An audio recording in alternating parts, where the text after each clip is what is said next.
wonder if y'all can hear all that. The AC working hard today, bro, I swear. Hey, it's Christmas time, y'all. Let me tell you something.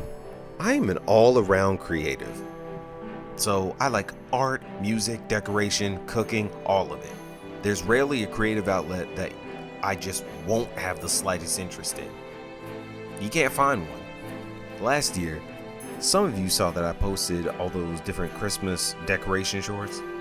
Yeah, all of those trees were decorated by me. Your duck is a decorator. I do it every year, sometimes multiple times. There's something about being able to put all the different things together on a Christmas tree and showcase that creativity in different ways. It's a canvas. It brings me immense joy, and I've decorated for family, friends, and now I'm thinking of decorating for people in my area. It's not a big part of the business, so I'm not really putting it out there too much. But if you know me and you want your tree decorated, I've got a process already set up to take that on. Now, for the rest of you who can't physically get a hold of me or would rather do it yourself as tradition or to save money, I got you. I'm not one to gatekeep a creative process. Y'all thought I only had art secrets for digital artists and painters? I told y'all, the YouTube Decorate With Me girlies are getting my views. You thought I was playing? They decor ain't safe either. So, welcome to Sofa's Christmas tree decor video. Just so you guys know, I usually plan Christmas decorations halfway through the year. Yes, June. I'm usually deciding on color schemes because I like to build it all from the ground up. A lot of people just pull their sentimental ornaments from years past, and let's be clear, there's nothing wrong with that. That's how I grew up, and realistically, I'd say it's the most sentimental way to decorate a tree. It means more to you once you're able to decorate with something like, with your family or friends to add the memories over time. But again, I am a creative, so I'm always itching to try something new. There's a different type of joy there. I say all that to point out that you don't need to buy new ornaments every year. Don't get roped up in that. It's not necessary to enjoy the season. Swan is probably screaming about how hypocritical that is right now for me to say it. I don't care. Baby, we talked about this. These are two separate things for me. I have found a way to compromise, and Swan has currently accepted it. For now. We'll talk about that in a bit. First, I'll tell you all about the family for a little bit. We're going to Mama Duck's house. I visited my family a little bit ago, and it was really nice to be home. I miss it a whole lot, honestly, but I don't know, I have my own little part of the family that I've built with Swan and Baba. You guys have heard me talk about them, but let's talk about who's at home. I mentioned Mama Duck on the channel one time before, but yes, this is my mother. She's great and honestly needs more vacations. I'm gonna get my mama out the country soon, so, she about to be traveling, and she about to go on some new adventures. We just about to be out here. I'm gonna be out there with them, but you know who's gonna take her? Papa Duck. Yeah, big man on campus. Look, I don't call this man Papa. That is my dad. That's what I call him. He's that guy. He needs a vacation too. Man, you work too much. We talked about this, and I know why you're doing it. I had to learn from the best, but take a breath here and there, man. You deserve it. Yep, they're my parents. Sofa? Wasn't there a little purple duck hanging around with you last year? Huh? Oh, you mean the kid? Yeah, I asked for like 25 years ago. Wait. Are we just gonna sidestep that? You asked for her? Yes, she's my sister. What, you don't ask for siblings? Look, I'm gonna be real with you. We're not going any deeper than that. Because if I begin to talk, I don't know, even the slightest bit about my sister, we're going to be here. I mean, really be here all day. And we're not going to talk about the trees. Look, man, when I said I went home and I was having fun out there, it's because I was hanging out with her. And when I told y'all that I went green early, became the green duck, it's because I was hanging out with her. Seriously, my sister is probably the coolest person in the world. I'm not joking at all. I'm being dead serious. Anytime I'm with her, I am always the green duck. It's hard to be uninspired when you have a literal embodiment of creativity bouncing around you. I call her the kid because I always have, but she a grown-ass woman. Still, that's my baby sister though. Love you, kid. But yeah, she's at home too, and she's actually the person that called me and said that my attendance was required, as mother hath requested her tree rise in the dining room. So I flew out, and I did what the fam needed. If mama want her tree up, I'ma put the tree up. And that's how me and the kid went ahead and got to shopping for decor, dragging boxes out of questionable elf-sized doors and decorating major parts of the house. We even took mama with us the first trip out, and got holiday coffees and different things like that.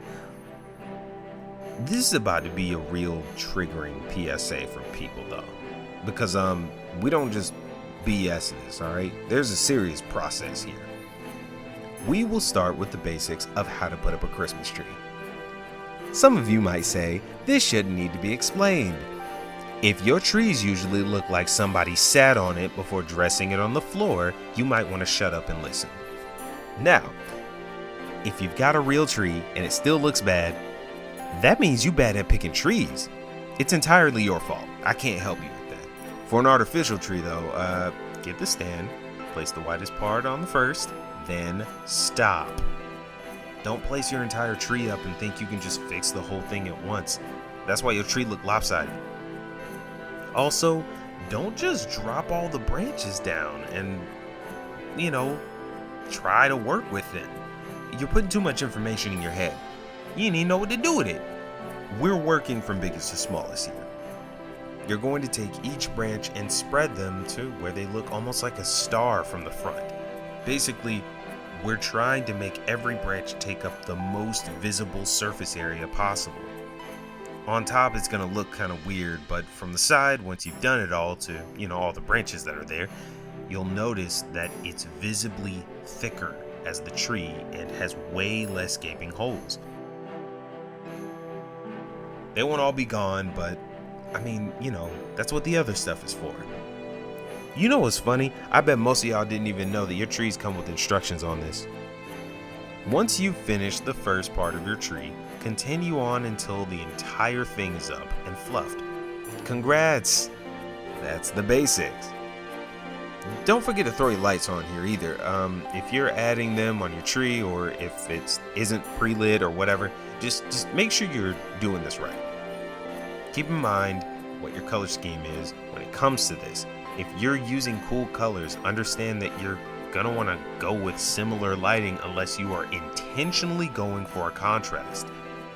White Christmas lights are not universal. There's cool white, warm white, and then you get into the colors. Got it? Good. Now we get to the fun stuff. Time to steal some secrets from the YouTube girlies. Around 6 years ago, I was inspired by a video by Almond Summers. She used a beautiful curtain that she found to elevate her fairy tale Christmas aesthetic. It was a great addition, and I decided to grab my own fabric within my own color scheme to add to my own style. That's how we start. So, next we're going to grab our general ornaments. Not the sentimental ones, but, the more generic looking ones. Before I talk about all this, you guys are seeing the new 9-foot tree that I bought this year. Yes, I'm very excited. I waited years for this and deserve it. No other explanation is needed. In all seriousness, Swan and I did sit down and discuss that we can both have sentimentality and creativity. So going forward, there will actively be at least 2 trees decorated in my home every year. And that leads us to here. Welcome to Sofa's 2025 Boutique Tree. This year the color scheme is black and gold. So the main tree will be 9 foot sentimental, and the boutique tree will be my fun experimental space every year. Now that we've said that, let's continue. When placing general ornaments, I operate in the same way I do when, I'm doing digital art. It must be based on composition. There's so many ways to make ornaments fit well into a space, but I use a stolen art secret from Ross here. Yes, even now, I'm using art secrets from Ross. He uses triangles when he does composition. I was inspired by that, and I decided to use triangles and diamonds for ornament placing specifically. It kind of just works out. Something else also important to me is balance. I use these concepts to make sure that ornaments are visible on all sides. This guides through the rest of the placement process, but there are countless rules when placing these. One of the most egregious mistakes that you can make is putting 2 ornaments of the same exact shape and color right next to each other. Do not do this. You will look stupid to me, the kid, and Mama Duck. Can you tell that we were militantly trained by our mother to make this look right? Switch it up with the ornaments, okay? Go for different textures. Oh, I don't know how that is. You see that? The Fumbalympics getting me in the middle of this whole thing. Go for different textures, colors, shapes, shines, and everything else. After your general ornaments, it's time to lean into some of the more abstract things. No, we're not done. This is a sofa tutorial on putting up Christmas trees. I can make 5 of these videos if I wanted to. We'll keep it condensed though.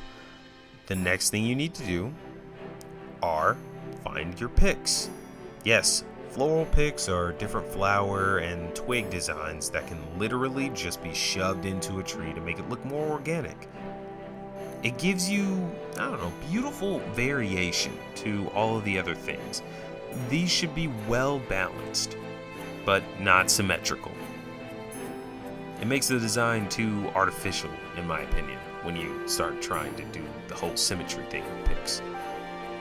Some of these picks don't really look realistic, and that's okay. What matters is if they look like they belong to the color scheme and design. Okay, it's time for the final touch. Grab yourself a drink. Maybe some coffee, depending on what time of day it is. Could be hot chocolate, or maybe it's a grown-up drink, because that's what I got. Now, find yourself some snacks. Maybe gingerbread, snickerdoodles, whatever you like. No, we're not putting this stuff on the tree. Go ahead and play some music if you have it. Anything festive that you're feeling good about. Get the sentimental ornaments. Grab your family, your friends, and whoever you spend the holidays with if they're not already there. And together, hang all of those memories in any place you see fit. No perfect placement, no specifics, just what's fun. I know I talked a lot about rules and everything, but this right here is the best part of decorating during this process. It's the difference between my main tree and my boutique tree. Swan and I had a great time placing all of these different ornaments together. And I loved being home with my family, decorating and doing all the different things around the house. I hope you guys and your loved ones are able to find some fun and festive energy into this too. Merry Christmas and happy holidays.